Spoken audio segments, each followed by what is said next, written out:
Hello, everyone. My name is Gus. Hi, I'm Woody. Today we have a reaction to five or four short videos. Sometimes people recommend videos. By the way, go to our website, divetalk.com, and you can make recommendations there for us to react to. And sometimes we get recommendations for shorts, so videos that are less than a minute. So I'm always like, we can't really make a reaction video about a 1 minute video, but if eventually we can group some together and then do like one long reaction about like 5 of them. I recall us turning 1 minute videos into 20-minute videos. Yeah, and then everybody's like, why are you guys talking so much? Dive talk. Or you could just go watch the video. Okay. So anyway, so this first tip is somebody sent it to me and they were like, is this real? Like, they are a brand new diver. They're buying their equipment to go take the open water class, and they're looking at tips online about preparing their gear for the class. You know that I've never done this one? Well, let's just watch it. I'm just letting you know that picture I see right there. I know. Let's watch it, and then we can comment. A foggy mask is the worst. And here's my #1 trick to fix that problem. You're literally going to burn the inside of the glass because there's a really thin coat of plastic on the inside. Take care around the edges, but any of the flexible parts of the mask have a pretty high melting point. The rigid parts of the mask, on the other hand, could melt pretty easily. If the glass gets too hot to touch, you need to set it down and come back later. When the whole lens is black, you're done with burning. I like to use toothpaste to polish the lens clean, getting rid of all of that burnt plastic off of the inside of the lens. After polishing, it should look like this. Then I just scrub the lens clean with soap and water and make sure all the residue is gone. Well, I'm just letting you know, I've always been scared to do that. What you're doing is, this is what I understand. When the mask is in the manufacturing process, it pops out of a mold with the silicone layer on the inside. It just pops out. Yeah. And why they don't remove it, I actually don't know. I've always wondered, but maybe it's time. So then what I do is I actually use the stuff I buy. It's probably... The scrub, yeah. It feels like, has like little sandpapery feeling to it. Yeah, mask scrubber. And I do it with a toothbrush because it's hard to get it off, right? And if you don't get it all the way off, you are going to fog and fog and fog and fog. And I'm saying this to people that probably are watching us that aren't divers. Yeah. The reason I don't use the lighter one, I'm afraid I'm going to damage my mask. I feel like I'm literally going to burn the thing and I'm never going to get it right. And you can return it and get a new one because you just burned your brand new mask like an idiot. Silicone, the nose piece, all that. Yeah. I feel, I wonder if you can do it with like a hair dryer type of thing. Like either a shop hair dryer or a hair dryer. But I feel like you can still burn your mask because, man, I have a shop hair dryer, like a DeWalt, whatever, whatever dryer. Can I borrow it? Okay. That thing is fire, bro. It's like a flamethrower level. I mean, it's insane. But the point is, I do the same as you do. I use the scrub, the mask scrub that they sell for that. And I do it, so the way I do it is I don't use a toothbrush. I just use my fingers. But I do 2 fingers on it, like as hard as I can, until I can't go anymore. Like my hand hurts. So then I rinse it off. And then I do it again until my hand hurts. Then I rinse it off, and then I do it a 3rd time. Once you do it a 3rd time, I'm good, typically. But the point is, I heard that silicone layer is there for sales purposes. It keeps the glass looking like sharp. Really? Yeah, because if you look at your mask, over time, it develops like a little film of some kind. Well, that is oils and stuff. Yeah. So, and actually, I learned this from another instructor, Steve.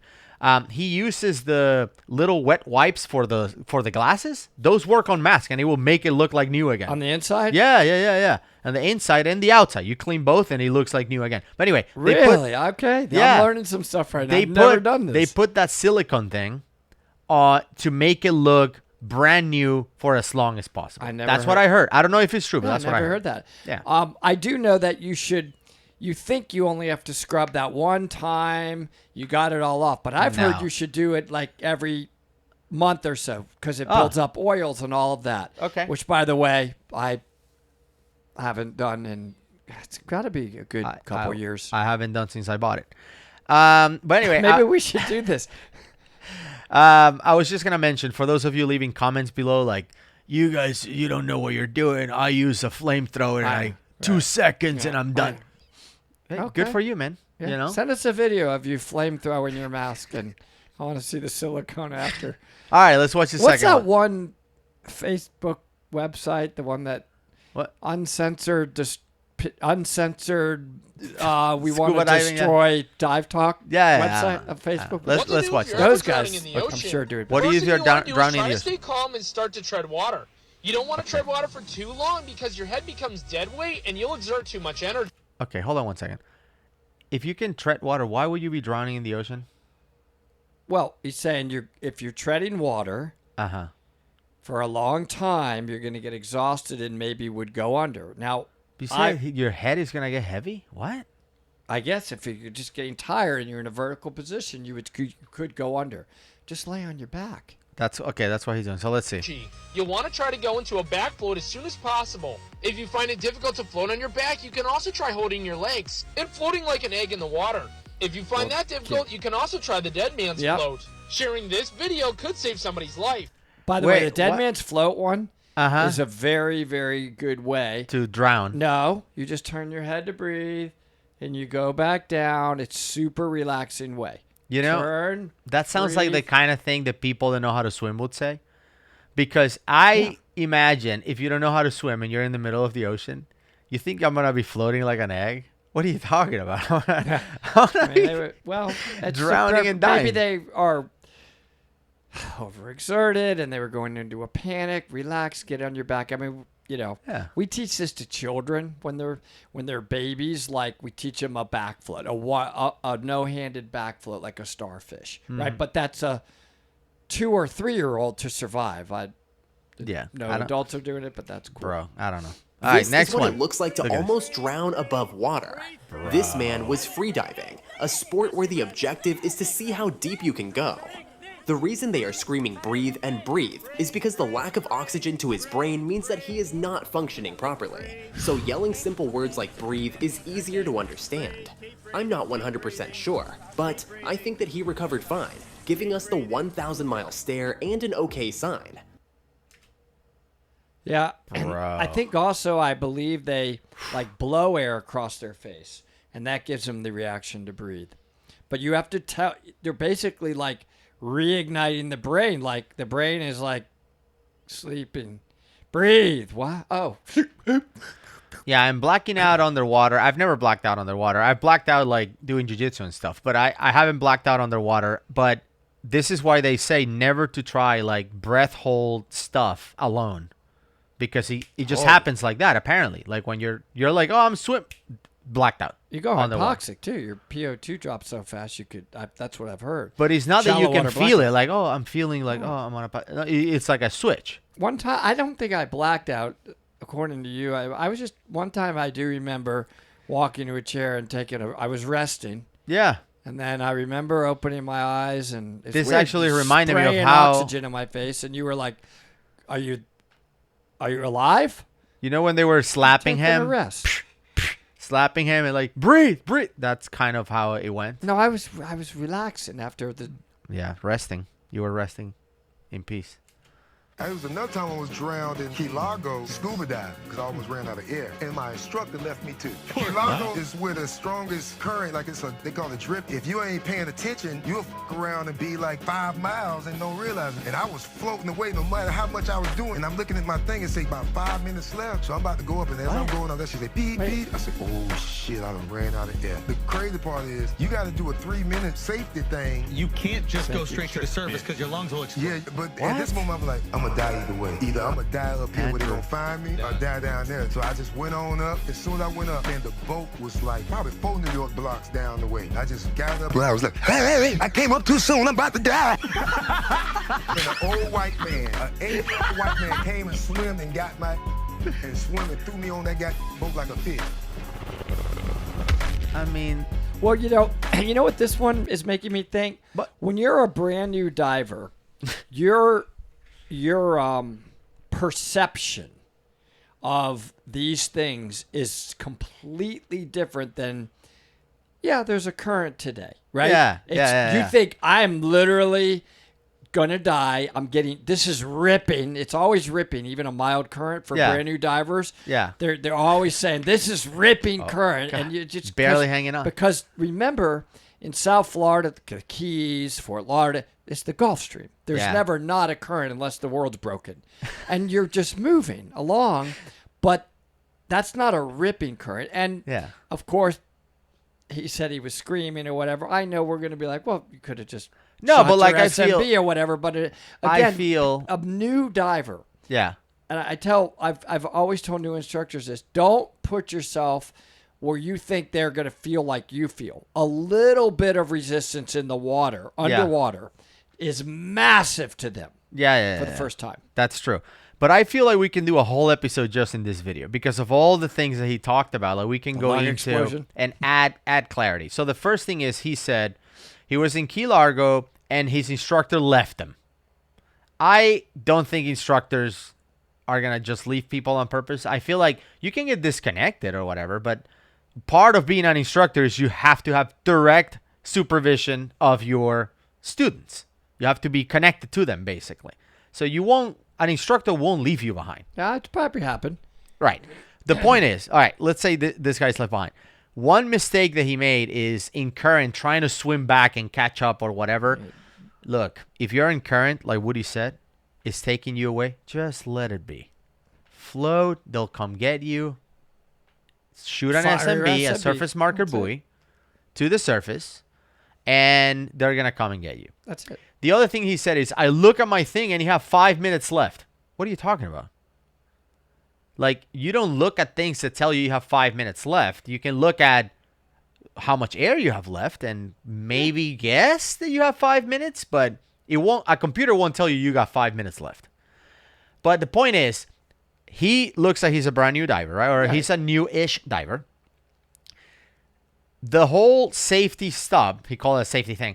The whole safety stop is optional. Like, you should do it every dive as a safety stop. That's why it's called a safety stop. But if you have an emergency, like you're about to run out of air, you can go to the surface and you'll be fine. And it has nothing to do with your lungs blowing up. But no. But for people that aren't divers, when they watch this kind of stuff, they think diving's extreme and it's very dangerous because they don't know anything other than what this guy said, right? They're like, wow, if he would have gone straight up, your lungs can explode? It doesn't even make sense, right? That was Andrew Schultz. But yeah, all those things for comedian. a non-educated person as it relates to diving can make them think this is the most crazy thing in the world. Where, by the way, it's the most chilled out thing in the world. And it doesn't happen. It's almost never happens, these things. Okay. See what I mean? So perceive it through somebody that is not a scuba diver. This last one that we have is a hodgepodge of tips, and let's just talk about all of them. So I think at least one of them is scuba related, but the other ones are like, is that a thing? All right. Random facts that could save your life. If you're at the beach and the waves are unusually far away, leave quickly. It could be a tsunami. If you accidentally fall onto subway tracks, don't attempt to climb back up. There's a space below where you can go. What? What space below? Your grave? What is he talking about? If you lay flat down I don't even understand that. If you lay flat on the tracks, you think the height of the train is enough to where it just doesn't shred you and you turn into minced meat? Well, I mean, I feel like I would jump out. I mean, who's going to test it? No, I don't think we should. Some mannequin or something. But I feel like maybe he was talking about like against the wall, like the track where you like, where they are like mind the gap when you're like the subway or whatever in England. That against the wall, like there on the floor, maybe it won't get to you. But that train is closed, bro. So if you were off a little bit, the consequences are... Well, think about it. Oh, man, if I would have just been 1 more inch, I would still have a face. If you fall in the subway tracks, get out of the subway tracks. That's I'd be my like, tip for God, survival. It's like, man, if I just would have turned my head sideways, I'd still have a face. That's all I needed to do. All right, here we go. If someone approaches you asking for the time, avoid looking at your phone or watch. If a service... Well, then... How can you tell him what time it is? I don't. Yeah, go ahead. Ask me for what time it is. Well, what time is it? That's how you're supposed to do it, I guess. Oh my goodness. Dog comes up to you, follow it immediately. You might be helping to save the owner's life. Or the dog is trained to. No, that's cool. Those dogs are pretty smart. The guy's coming up to you like, hey, pulling. Service dogs are Don't smart. follow him. But Well, Elle, you saw my dog's Elle's a service dog. Elle and you tried to came up rip to me my the arm other day off. and you almost lost your fingers. yeah, I great. taught him to attack. You were attacking me. If you feel nauseous while scuba diving, vomit into the regulator. Don't remove it from your mouth. Yeah. If the That is true. Totally. Yeah, No regulators problem. are designed so you can vomit through it. What if you barfed into the DSV Of a rebreather? Of a I know rebreather? now we're skipping straight to a DSV. I've actually, you know what? Yeah. I've never heard of it, or I've never had it. I don't think is it going to just go down into the loop? Yes. So the Into the counter DSV lungs? is the mouthpiece on the rebreather. It'll go into the scrubber. Yeah. So we've had this question before. If you need to throw up with a rebreather on, bail out. Bail out to your You gotta regulator. bail out. Throw up through your regulator and then back on I know, the loop. but my question is, you didn't do You that bail and out. you barfed into the DSV. I think you bail out. I mean, I guess would the depending. barf go through the mushroom valves? I guess depending on the amount of the barf. But if you throw up a lot, you have to bail It's out. stuck in You're there. done. You're done. Yeah, you're done. Okay. ice in your drink sinks, avoid drinking it, no matter how thirsty you feel. It might be contaminated. If you're at the beach and notice a purple... Wait, what? If the ice in your drink sinks, avoid drinking it because it might be contaminated. When was the last time you paid attention to what your ice did in your drink? What? And do you think people will remember this? Like, they'll put ice on it and be like, if it floats, don't drink, or if it sinks, don't drink. I don't. But what if it's crushed ice? There's like 1,000 of them in there. One's floating, one's not. I mean, So, Okay. what? flag, stay out of the water. There Purple could be flag, stay dangerous out of sea the water. creatures. For guys, if a pregnancy test turns positive after peeing on it, see a doctor. It might indicate a health issue. If you... really? I'm like, what guy is taking pregnancy tests? What is this? Huh? When would you think to pee on it? Like, though, I'm trying to understand. Well, pregnancy test, like, you're supposed to pee on him. But why would a guy do that? The guy no, is like, the oh, girl does that. I know, but that's what he just said. If you're a guy and you pee on a pregnancy test and it turns positive, you should go see a doctor. You think? Like, first of all, It's like, what am I? what? Right? You would be like, maybe I'm so not a confused. guy. I don't know what I am. You can't swim, float by extending your arms and legs like a starfish. If you hear a baby crying outside, be cautious. Close the door and call 911. The baby? You're just going to abandon the baby? Close the door. There's an infant crying. Yo, you hear that kid crying? Lock all the doors. We're done here. Turn all the lights off. What? What tip was that? With this stuff's on YouTube, right? It's just for clicks.